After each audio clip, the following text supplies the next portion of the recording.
নমস্কার, জি news Bangla channel তরফ থেকে আবারও আপনাদের সবাইকে স্বাগত জানাই। আর এই মুহূর্তে সব থেকে বড় খবর নিয়ে চলে এসেছি। আবারও সেই তিলোত্তমা অভয়া বিচারের পর আবারও সেই এক মহিলার খুন। জানা যায় যে ঝাড়খণ্ডের দেওঘরে একটি বেসরকারি নার্সিংহোমে নার্সিংয়ের কাজ করতেন ওই মহিলার বয়স 27 থেকে 28 বছর।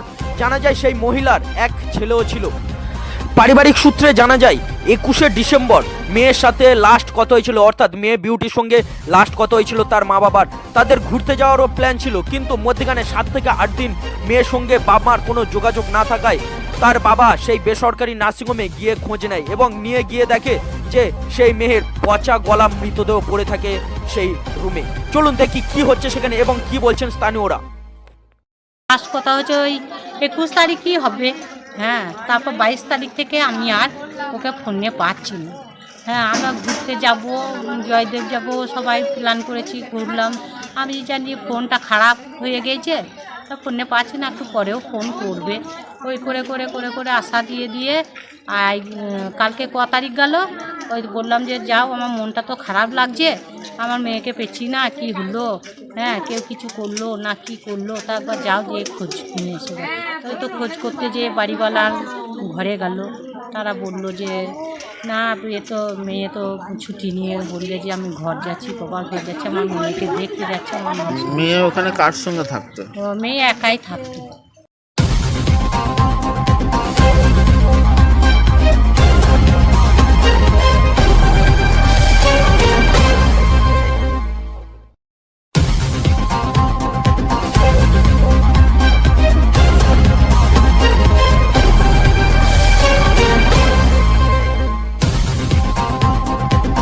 করে একদিন বাড়িতে বললে আমি বাড়ি যাব, তো বাড়ি যাওয়ার পরে বাড়িতে বলছে আমি বাড়ি যাব, তারপরে আবার হসপিটালে বলেছে আমি বাড়ি যাচ্ছি, কিন্তু আবার ফোন করে বলে আমার শরীর অসুস্থ, আমি এখন বাড়ি যেতে পারবো না, বাবাকে ফোন করে বলে। তারপর তার বাড়ির লোক বললো যে আসছে না কেন, হসপিটাল থেকে ফোন করেছে, হসপিটালের কাজেও আসেনি। তারপর থেকে ফোন অফ, আজকে 7-8 দিন ধরে ফোন অফ। তারপর থেকে আর কোনো খবর পাইনি।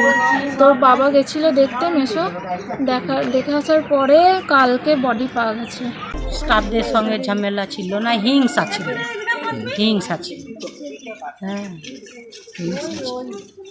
তবুও ভালো কাজ করে, ভালো নাম কামায়, হ্যাঁ ভালো ডিউটিও করে। স্টাফরাই সব যোগাযোগ করেছে, বুঝেছ, ওরাই মেরেছে।